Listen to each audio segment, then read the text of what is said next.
watu watatu nchini wamepatikana na virusi vya korona ya Omicron, huku Wizara ya Afya ikisema kuwa watatu hao kwa sasa wametengwa. Waziri Mutahi Kagwe ametangaza haya akisema watatu hao walikuwa wasafiri. Hivi sasa pia naarifiwa kwamba Waziri Kagwe anazungumza huko Mombasa. Hebu tumsikize.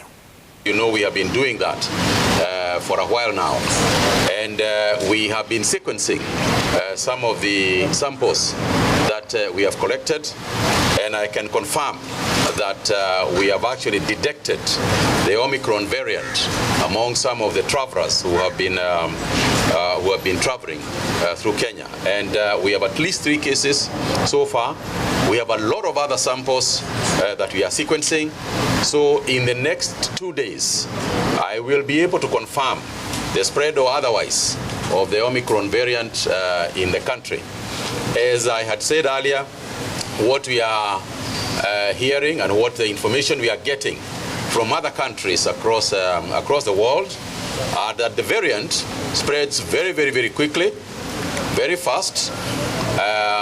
The effect of the spread is that if one has been vaccinated, the level of attack is a lot less and the need for hospitalization is limited. So if one has been vaccinated, they are getting chills, a bit of headaches and so on. But so far, what we have seen ourselves and what we have heard from our colleagues from South Africa and elsewhere is that the level of hospitalization is less than the Delta variant that we had some time back. So far, the hospitalization cases that we have in our country are still Delta. We have not detected any Omicron variants in our hospitals. But of course, as I said, we are carrying out sequencing in all our laboratories so that we are able to give Kenyans a better picture of where we stand as far as the Omicron variant is concerned. It is clear, however, that moving forward, the Omicron variant is likely to be the dominant variant, not just in our country, but across the world. And we are happy that the management of the variant globally is now being handled in a better way. We have had some countries that, for example, had closed and locked out. People traveling from some countries have been removed from the red lists, and that's a good plan, because the way to manage the virus is to ensure that we keep away the virus, but not necessarily keep away people. This variant is there with us. It is going to spread. There is no question about it. And it's a question of us preparing ourselves. We have urged that through the COG that all counties begin serious preparation for any eventuality. We have also urged that Kenyans get vaccinated. This is no time to debate. This is no time to start hesitating when it comes to getting vaccinated. The statistics are clear. In the countries that have got a widespread Omicron variant, it is clear that if you have been vaccinated, you are much better off than if you have not been vaccinated. If you have not been vaccinated, what you are threatening is your livelihood. You are likely to get sick faster than if you are not. You are going to go to hospital. You are going to spend money that you do not necessarily need to spend. You are going to impoverish yourself with huge bills that you don't have to incur.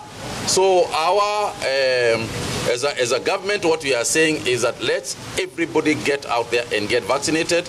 And we have asked the county governments to wrap up capabilities and preparations for that. And for that, I would like to ask Governor Wambora to just add something on it. Thank you, Waziri.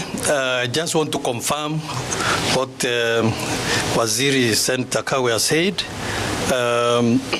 We are aware of this problem, of this new variant, and we, the county governors, all over the 47 counties, we are ready to work closely with the Minister of Health, and we are insisting on the protocols which they have already given out, which our people will have to follow.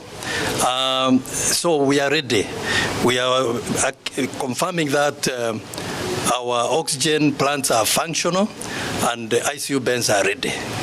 Preparedness is always the best way to deal with these kind of surprises. Thank you. Let me just add, for the benefit of the wider community and those who have been saying that we are making it mandatory. Let me just add that we are not going to mandate anybody to be vaccinated. We are not forcing anybody to be vaccinated. However, we must recognize that internationally there are mitigating measures that have got to be followed. For example, when it comes to airlines, when it comes to trains, when it comes to buses, internationally, that is what is happening now across the world. If you go to Italy tomorrow and you want to go to a restaurant, you will have to show that you have been vaccinated. This is the practice elsewhere, and that is what is going to happen to our country as well. Whether we like it or we don't like it. The inconveniences are there, but they are necessary inconveniences. It is necessary because we are trying to stifle the whole spread in the country, but more importantly, we want to make sure that we don't get into lockdowns. That's what we are avoiding. By getting everybody vaccinated, we can avoid locking down our economy. We are aware that there are neighboring countries that have already gone into emergency lockdowns, that have gone into curfew, and so on and so forth. So far, we are not announcing any of those. We are not announcing a lockdown. We are not announcing curfew hours. This is something we are observing, and in the next 2-3 days, we will be able to tell the country whether it is necessary for us to go back to some of those measures. For now, we are observing. As long as we continue high vaccination rates, it may not be necessary for us to get there. But of course, we will take every measure that is necessary to ensure that we secure the livelihoods of Kenyans. Yes, please.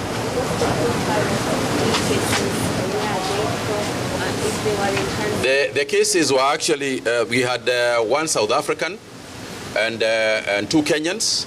They obviously immediately went into quarantine. So as we speak, you know, those are people who have been quarantined. And in the case, moving forward, anybody who would be detected with it must go to quarantine. Any other questions? Yes.